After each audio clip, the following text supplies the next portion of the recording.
Abra sua Bíblia, Efésios, capítulo 4, vamos ler a partir do verso 7, vamos meditar hoje. Por que a igreja é essencial? Por que a igreja do Senhor é essencial? Efésios capítulo 4, a partir do verso 7, nos diz assim a palavra do Senhor. E a cada um de nós foi concedida a graça, conforme a medida repartida por Cristo. Por isso é que foi dito, quando ele subiu em triunfo às alturas, ele levou cativo muitos prisioneiros e deu dons aos homens. Que significa ele subiu, senão que também havia descido às profundezas da terra? Aquele que desceu é o mesmo que subiu acima de todos os céus, a fim de encher todas as coisas.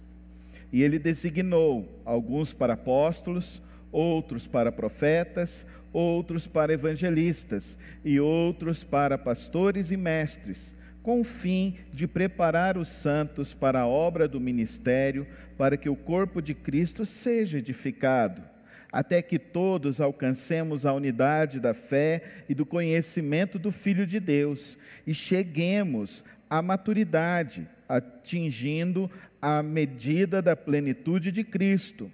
O propósito é que não sejamos mais como crianças, levados de um lado para o outro pelas ondas, nem jogados para cá e para lá por todo o vento de doutrina e pela astúcia e esperteza de homens que induzem ao erro. Antes, seguindo a verdade em amor, cresçamos em tudo naquele que é a cabeça, Cristo. Dele, todo o corpo ajustado e unido pelo auxílio de todas as juntas, cresce e edifica-se a si mesmo em amor, na medida em que cada parte realiza a sua função.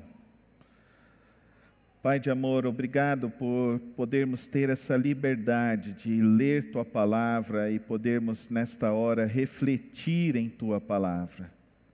Aquieta, ó Deus, os nossos corações e, ó Deus, ajuda-nos a compreender a Tua vontade, os Teus propósitos para as nossas vidas nesta noite. Como necessitamos, ó Deus, da Tua direção. Por isso que nesta hora eu rogo, ó Deus, que tudo que vamos meditar nesta noite venha servir de transformação, venha servir, ó Deus, de edificação aos nossos corações.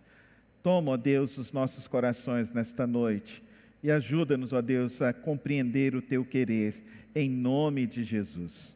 Amém. Uma das coisas que foi muito debatida nesse período de pandemia era se igreja era essencial ou não. E realmente, assim, é algo que aquele que não tem a Cristo Jesus, a igreja não vai ser essencial para ele.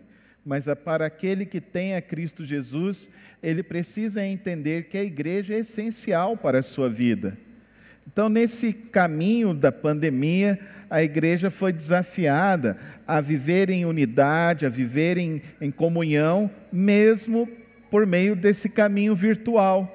Então, agora o problema é que muitos estão se acostumando a essa via virtual e achando então que podemos ser igreja somente pela via virtual. Eu quero dizer para os irmãos, não podemos ser igreja somente pela via virtual. Isso gera comodismo e atrapalha de fato a comunhão e o propósito da igreja. Nós precisamos compreender quão essencial é a obra de Jesus, quão essencial é a comunhão na igreja. Nós não estamos vindo simplesmente para um culto, nós estamos vindo, de fato, para uma manifestação da graça de Deus, de uma maneira que ocorre nessa multiforme expressão de Deus no meio do seu povo. O que eu quero dizer com isso? Nós somos diversos aqui, diversas culturas, diversas classes sociais, diversas maneiras que fomos educados ao longo do tempo. E Deus foi derramando a graça dele em cada coração aqui. por meio do Espírito Santo dele. Aqui na nossa igreja nós temos uma peculiaridade ainda, que nós temos pessoas que são muitas, eu quero dizer hoje que 70% da igreja não é goiana, 70% tem, aqui a gente tem baiano, a gente tem paulista, a gente tem mineiro, a gente tem gente lá do Nordeste mais para cima, pernambucano, a gente tem gente do Rio Grande do Norte, a gente tem matogrossense, que é o pastor, a gente tem brasiliense, que é a minha esposa. Então, nós temos uma multiforme realidade aqui. E dentro dessa múltipla manifestação da graça de Deus, que nós vemos o agir de Deus, nos chamando, nos resgatando das trevas para a sua maravilhosa luz, nós precisamos então refletir. Qual o propósito? Por que eu estou participando dessa igreja? Por que eu participo da igreja de Jesus? A primeira resposta não está no texto propriamente dito, existe a menção dessa resposta, mas eu quero que você vire a sua página, vá comigo lá, em Efésios capítulo 1, que nós vamos entender isso, verso 20 e 21. Esse poder, ele exerceu em Cristo, ressuscitando-o dos mortos e fazendo-o assentar-se à sua direita nas regiões celestiais,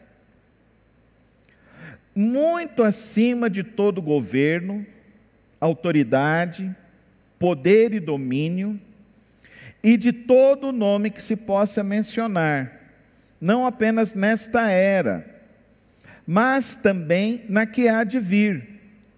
Deus colocou todas as coisas debaixo de seus pés e o designou cabeça de todas as coisas para a igreja, para a eclesia, para aqueles que foram chamados pelo Espírito Santo a se converterem em Cristo Jesus, e ao se converterem em Cristo Jesus, compreenderam essa obra de que Cristo morreu, ressuscitou ao terceiro dia, e hoje Ele está assentado nos céus, e Ele está sobre todo o poder, sobre todo o domínio, sobre todas as coisas neste mundo.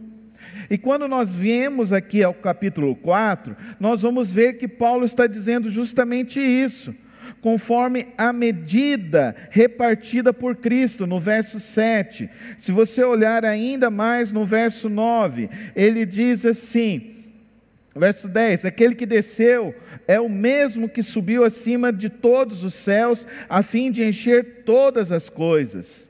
Então perceba, aqui não é simplesmente uma reunião qualquer, não, aqui é uma reunião do corpo de Cristo. Se lá, nesse tempo em que Cristo viveu, Deus escolheu se manifestar ao mundo, através da encarnação de Jesus Cristo, e no Antigo Testamento, Ele escolhia se manifestar ao mundo, enchendo algumas pessoas com o Espírito Santo dEle. Hoje, Deus está se manifestando ao mundo, através da igreja dEle, que sou eu, que é você, que crê em Cristo Jesus, que crê que Ele ressurgiu, que crê que Ele está vivo, que crê que Ele voltará. Então Ele está se manifestando ao mundo através de nós. Por isso então, nós não podemos achar que igreja, eu posso ser igreja na minha casa. Não, querido irmão, a não ser que você tenha algum impedimento de saúde, aí a igreja precisa lhe assistir. Aí a igreja precisa lhe acompanhar, para que você não se sinta isolado e distante do corpo de Cristo. E aí é aquilo que nós dizemos e que o apóstolo está dizendo aqui para nós, que é o exercício do ministério da igreja. O exercício, essa palavra ministério quer dizer diaconia.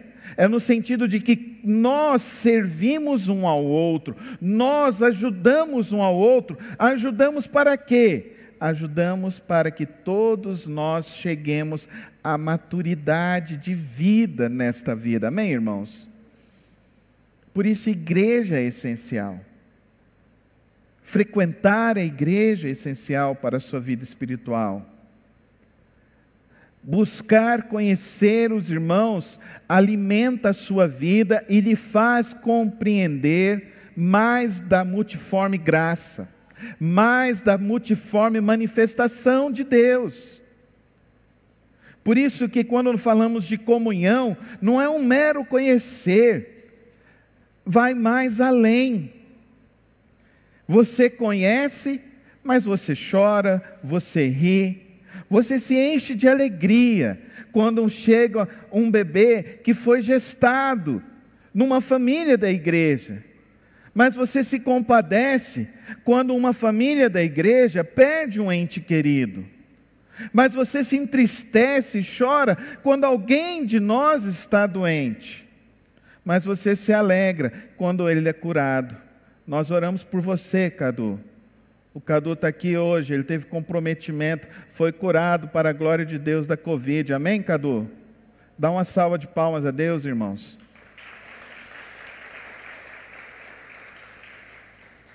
O Cadu passou mal, comprometimento sério. Ele falou para mim, a Edilene falou que ele não estava dando conta de levantar. Mas nós oramos por você domingo passado, quarta-feira, no nosso relógio de oração. Você está entendendo o que significa isso? Você está entendendo como Deus derrama a graça sobre você? A Liliane, vocês se lembram que ela foi desenganada pelos médicos? Glória a Deus, dá uma salva de palmas de Deus, de novo, irmão. Um milagre de Deus. Isso é ser igreja. Mas hoje estão transformando a igreja em teatro. Estão transformando a igreja em apresentação. Estão transformando a igreja num local onde você senta e você vai como se você vai a uma palestra motivacional. Então você vai, por isso que cresce então essa ideia de pregadores que falam mais da terra e menos de Cristo. Falam mais da terra e menos do céu. Fala mais para agradar os ouvidos e fazer com que as pessoas tenham uma catarse emocional para viver no seu dia a dia, do que de fato essas pessoas terem uma experiência verdadeira com Cristo Jesus. Eu não sei qual é a sua origem religiosa, de alguns eu sei.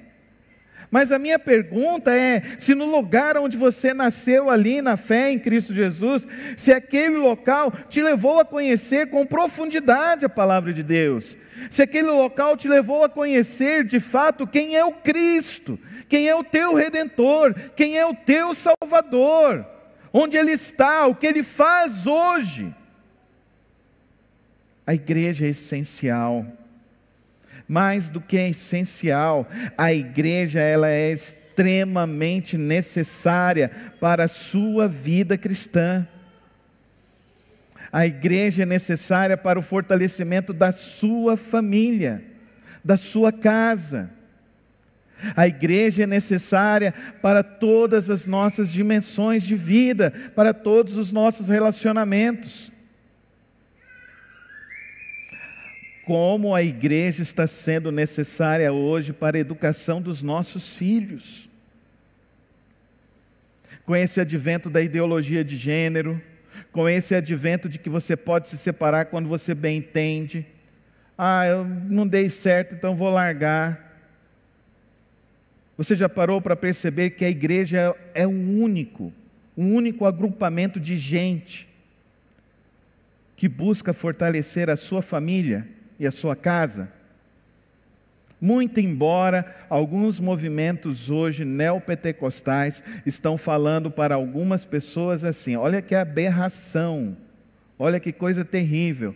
Não, você não casou na presença de Deus, então você pode largar da sua esposa. Olha que aberração isso. Não. A igreja do Senhor Jesus nos diz isso, a palavra de Deus não diz isso, a palavra de Deus fala que você, mulher, santifica o marido, você, homem, santifica a esposa. é diferente.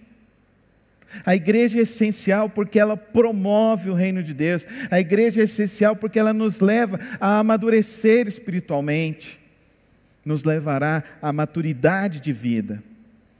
Agora vamos compreender aqui o que o apóstolo Paulo está dizendo como marca singular desta igreja. A primeira delas é o fundamento da igreja, verso 11. E ele designou alguns para apóstolos, outros para profetas, outros para evangelistas e outros para pastores e mestres. Nós precisamos entender isso. Qual o propósito desses que são chamados?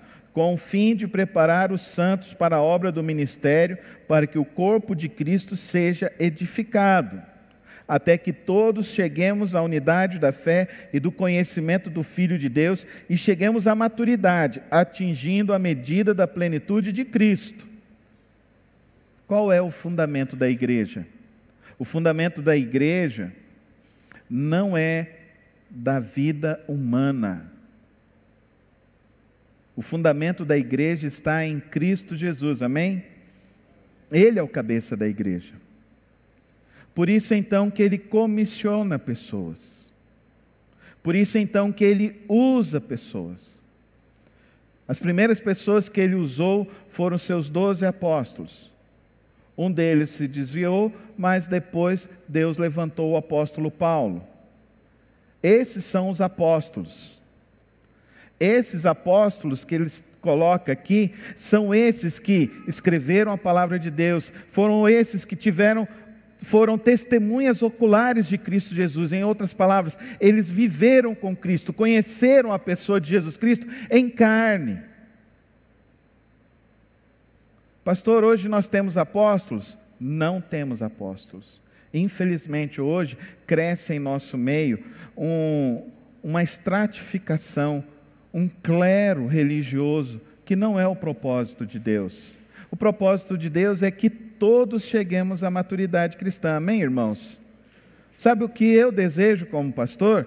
É que todos nós cheguemos à maturidade de fé, que todos nós abandonemos as coisas de criança, que todos nós tenhamos uma fé verdadeira em Cristo Jesus, resistente às dificuldades, resistente a qualquer coisa que se levante por aí. Eu oro para que Deus levante pessoas ainda mais capacitadas do que eu. Eu oro para que Deus levante ainda pessoas muito mais experientes e tenham experiências ainda maiores em Cristo Jesus. Porque na igreja de Jesus Cristo não existe alguém que é maior ou menor do que o outro. Somos todos iguais em Cristo Jesus. Amém, irmãos? Nós somos iguais. O Espírito que habita em mim é o mesmo Espírito que habita em sua vida. O poder que Deus tem para dar a cada um de nós é o mesmo. O que pode nos diferir é a sua dedicação em intimidade com Deus e em experiência com o Senhor Jesus. Mas Paulo está falando desses apóstolos, que lá em Atos ele fala que eles estavam unânimes na doutrina dos apóstolos. Amém, irmãos? Pastor, mas o pastor da outra igreja lá, ele é apóstolo. É um título. Não é esse apóstolo que está sendo dito aqui. Outra coisa também, para ser apóstolo, eles tinham esse critério, eles tinham que ter visto Cristo, mas eles tinham que ter feito verdadeiros milagres. Verdadeiros milagres. Não era qualquer milagre, não. Verdadeiros milagres. Levantar o aleijado, fazer o cego ver o mudo falar. Se tiver um apóstolo assim hoje no mundo, e eu desafio você a procurar, eu posso até achar que a gente pode ter algum apóstolo, mas não tem. Ele precisaria estar vivendo, ter uns 2021 anos de idade. Como não é possível, os apóstolos que eu vejo estão aqui na palavra de Deus. Profetas. Ah, esse é um tema interessante. Temos profetas hoje, pastor? Não temos mais profetas, irmãos. Não temos mais profetas. Se alguém vai ter uma profecia, ela precisa ser acrescentada à palavra de Deus. Agora, nós temos pessoas que têm uma experiência com o Espírito Santo, uma maturidade espiritual, que pode ajudar pessoas por meio da oração e por meio de uma experiência de vida com Cristo Jesus. Isso eu não duvido. Mas você falar que temos profetas? Não. O próprio Senhor Jesus disse aos seus discípulos que João Batista seria o último e não haveria mais ninguém como ele. O profeta, o último profeta, João Batista. Pastor, então não existe mais pessoas que ouvem Deus diretamente? Nós ouvimos Deus através da palavra de Deus. Amém, irmãos? Nós não podemos ser meninos. Eu ouço Deus. Eu ouvi Deus. Deus me falou. Isso pode ser uma maneira de se dizer as coisas que se entendem como ser coisas de Deus. Mas não é como é o profeta do Antigo Testamento. Não é como é Moisés. Entende? Não é como também é Daniel, naquela experiência que Daniel tinha. Não é também como Isaías, naquela experiência que Isaías teve. Percebe que Deus elegeu, escolheu alguns, derramou a graça dele sobre alguns, para que esses pudessem trazer para nós a revelação. Pastor, mas então como que nós vamos levar as pessoas ao conhecimento? A nossa profecia está aqui, amém, irmãos? A nossa profecia está aqui. Abra sua Bíblia lá, Apocalipse 22. O que diz lá para nós, meus queridos irmãos? Apocalipse 22, versos 18 e 19. Declaro a todos que ouvem as palavras da profecia deste livro: se alguém lhe acrescentar algo, Deus lhe acrescentará as pragas descritas neste livro. Se alguém tirar alguma palavra deste livro de profecia, Deus tirará dele a sua parte na árvore da vida e na cidade santa que são descritas neste livro. Temos profetas? Nós podemos ter pessoas que têm uma experiência com o Espírito Santo, que buscam a Deus e que têm uma experiência de vida que pode ajudar pessoas. Eu mesmo tenho uma experiência muito forte dessa maneira. Eu conheci uma senhora lá em São Paulo. Essa senhora, um dia ela estava terminando de varrer o quintal dela. Ela disse que olhou para o céu, viu um grande clarão, e aquele clarão falava para ela: pega as tuas coisas e vai para Manaus. E ela não sabia por que Manaus, mas ela pensou assim: eu não tenho dinheiro, eu só tenho dinheiro para chegar no aeroporto. E disse que ouviu a voz, o entendimento que ela teve, falou assim: chegando lá, eu já providenciei a passagem. Ela chegou lá no aeroporto, disse que estava lá meio perdida. Chegou uma pessoa e perguntou para ela: você está perdida? Ela falou assim: sim, eu estou perdida aqui, eu tenho que ir para Manaus. Ah, é naquele guichê, vou ajudar a senhora. E no meio do caminho, ela foi conversando com essa pessoa e dizendo para ela, conversando, e essa pessoa chegou lá no balcão, comprou a passagem para que ela fosse para Manaus. Ela orou por aquela pessoa, e aquela pessoa se tornou o primeiro mantenedor dela. E ela foi para Manaus. Chegou em Manaus, ela ligou e avisou os filhos. Imagina você, se você tivesse uma mãezinha assim: irmão, irmã, o que você faria?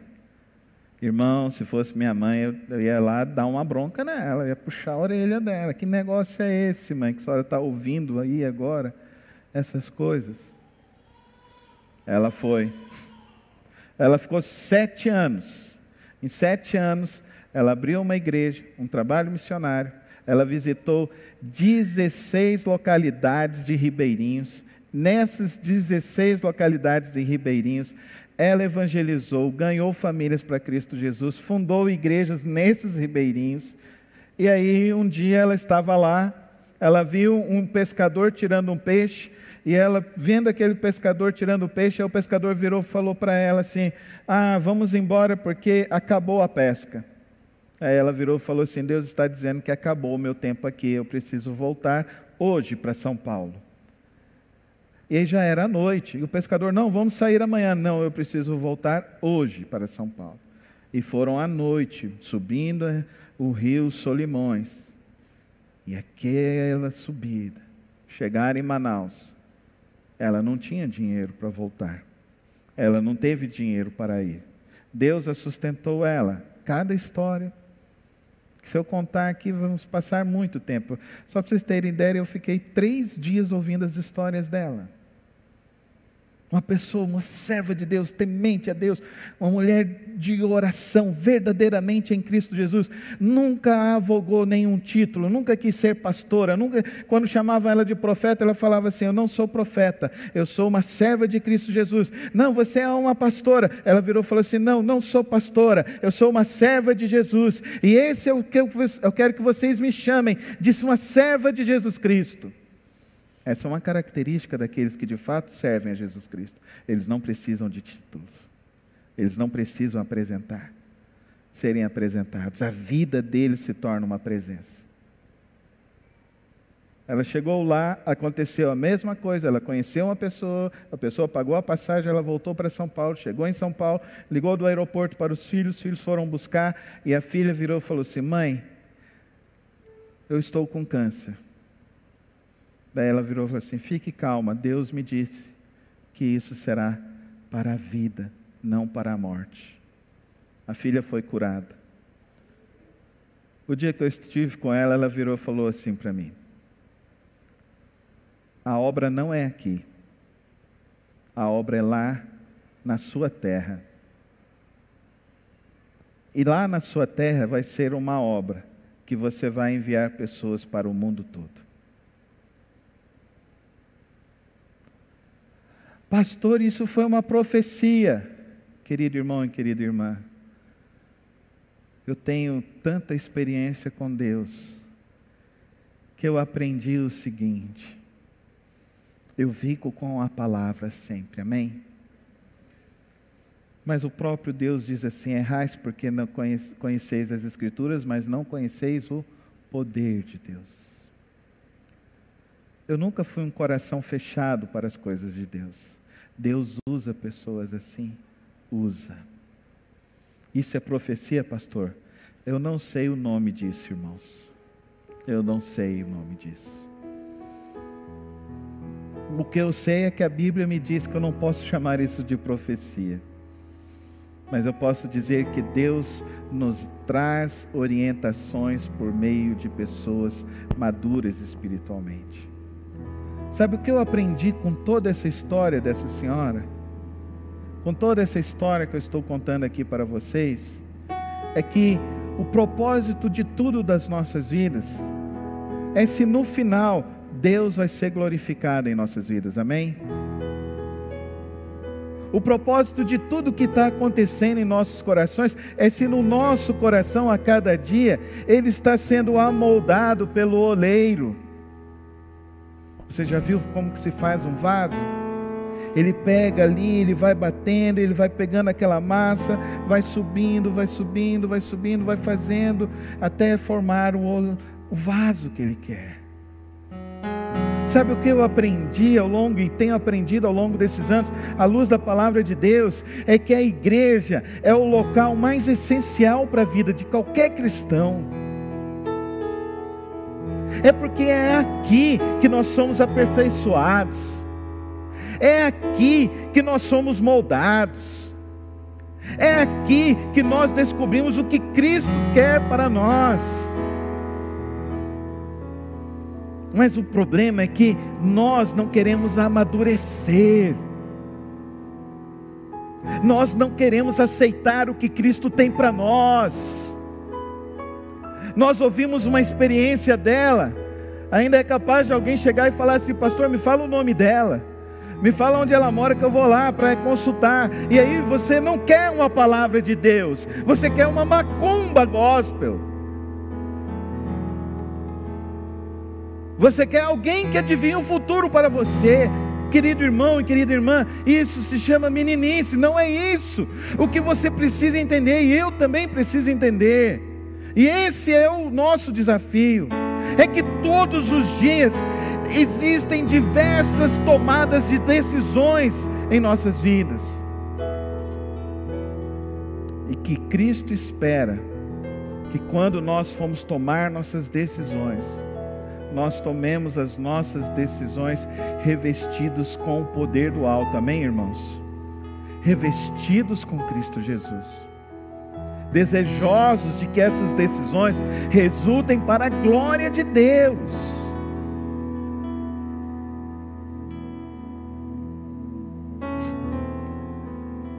Alguns irmãos já falaram: pastor, o senhor é profeta. Eu não sou. Eu sou um homem de Deus, um servo de Jesus Cristo.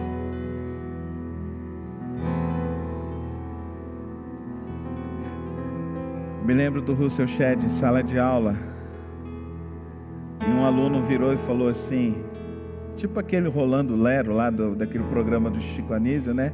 Ele chegou: oh, o senhor é o maior teólogo. Ele virou e falou assim: não, eu sou o menor servo de Jesus Cristo, mas eu quero continuar servindo a Deus. Ele vos dará tudo o que necessita. Olha que texto incrível isso, não é isso que ele diz aqui?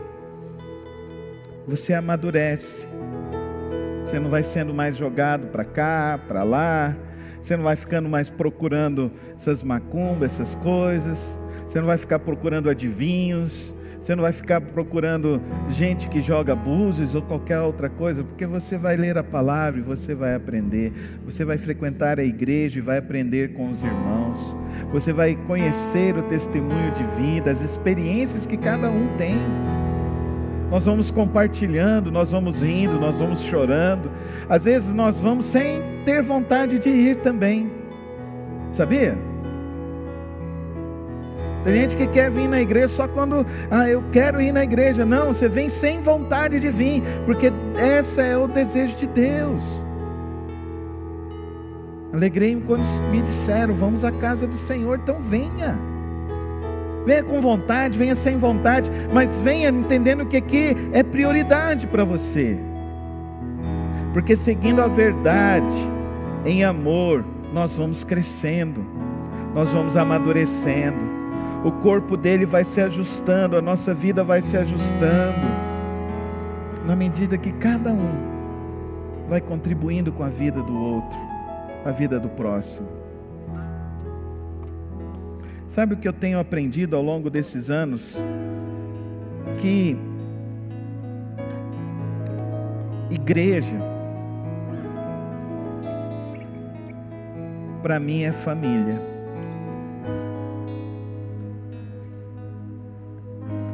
Eu olho para vocês,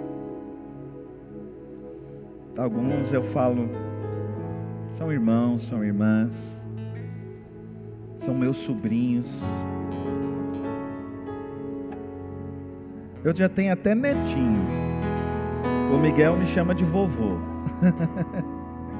Ele olha para mim e fala: vovô. Até netinho eu já tenho. Deus tem dado mães, pais. Deus tem derramado amigos mais chegados que irmão. Um dia me perguntaram: pastor, o senhor quer que a igreja cresça até onde? Essa conversa não é comigo, é com Deus. O que eu quero é que a gente seja uma comunidade, um povo que ama a Cristo Jesus, que sabe que Ele tem muito para as nossas vidas, que sabe que Ele quer fazer de nós um povo que o ame de todo o nosso coração. Se nós formos isso, nós estamos no caminho certo. Eu fui fazer uma entrevista numa rádio nessa época de pandemia, e a pessoa me perguntou: o que o senhor achou do decreto? A discussão se a igreja é essencial ou não é essencial. E eu disse isso que eu falei no início. Eu sinto falta quando eu não venho. porque a igreja é essencial para mim. Se você não sente falta, irmão, pensa um pouquinho. Talvez você não está fazendo parte do corpo e da família de Cristo. Avalia isso, pensa nisso e toma uma decisão logo. Andar com Jesus, andar com Cristo Jesus. Quem sabe Deus vai falar com você, vai direcionar coisas na sua vida. Feche os teus olhos, fala com Deus. Se você tem tido, se você ainda traz decepções com igrejas, se você ainda traz marcas desgostosas com o corpo de Cristo, você pode se decepcionar com pessoas, mas você não pode se decepcionar com Jesus Cristo. Ele sempre está ali te conduzindo e te ajudando para você seguir no caminho dele, seguir na vontade dele, seguir com ele. É ele que vai te sustentar, é ele que vai te abençoar, é ele que estará contigo em todos os momentos da sua vida. Limpa hoje o teu coração das experiências negativas que você teve. Pastores, líderes religiosos, pessoas de igreja, limpa isso e decida hoje: Jesus, eu te amo, eu quero o Senhor, quero andar contigo. É uma jornada incrível e maravilhosa conhecer Jesus. Muitas surpresas a gente tem, muitas coisas Ele fala com a gente, e eu espero que nessa noite o Espírito Santo esteja falando com você. Obrigado a Deus, porque nós podemos viver essa experiência de ser igreja, ser o teu povo. Obrigado porque o Senhor nos chamou das trevas e nos colocou aqui no meio do teu povo que busca a luz, que busca a tua vontade. Obrigado, Senhor, porque no meio desse ajuntamento santo, o Senhor tem derramado a tua graça aqui, Senhor. O Senhor tem feito coisas maravilhosas nesses ajuntamentos, nessas celebrações, nesses nossos encontros. Obrigado, Senhor, porque nada está ficando preso a essas paredes, Senhor. Obrigado, Deus, porque o Senhor tem nos dado pessoas que amam ao Senhor, e que nós podemos ser exemplo para amar ao Senhor. Por isso eu rogo ao Senhor nesta noite, capacita-nos a viver o teu amor nesses dias, nesse ambiente santo, em nome de Jesus. Amém. Vamos ficar em pé, vamos adorar ao Senhor, encerrando assim essa noite, na presença do Senhor Jesus. Leva-me além,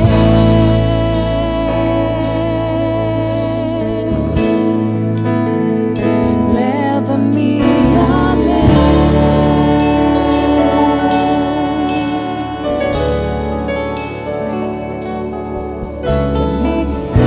no mais profundo de intimidade contigo, ó Senhor.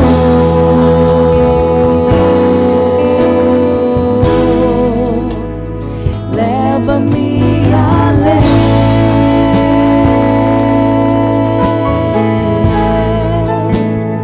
leva-me além,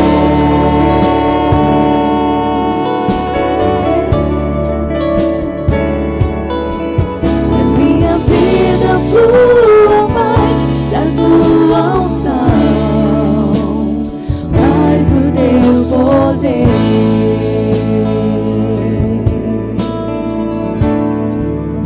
Deus te abençoe, que você tenha uma semana abençoada, vitoriosa em Cristo Jesus, e que o amor de Deus Pai, a graça do Filho Jesus Cristo e as consolações do Santo Espírito de Deus esteja sobre a sua vida, sobre a sua família.